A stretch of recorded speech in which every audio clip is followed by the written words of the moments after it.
How do you create the perfect downward dog? Well, the first thing you need to do is stop listening to what everyone says. The irony of making this video.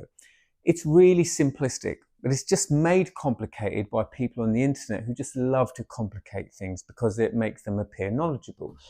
I only want you to focus on two things and two things only, and this will completely transform your downward facing dog. The first thing you need to do is think about your hands. They are the foundation, not the feet. Don't worry about your feet.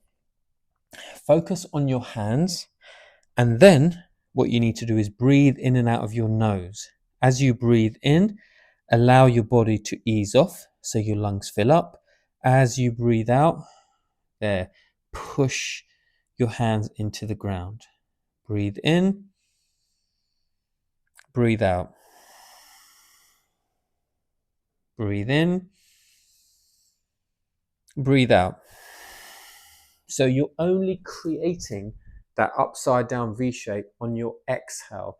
And on inhale, you're allowing your body to move to accommodate your lungs filling up. Everything else will fall into place.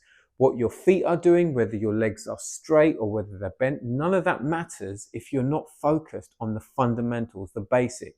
Hands are the foundation, and your breathing is what unlocks the downward facing dog.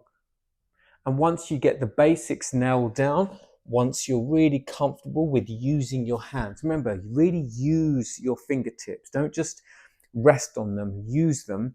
And once you get your breathing down and you can feel your body moving like a wave to accommodate your breathing, then you can experiment with your feet. You can have them closer, further back, wider.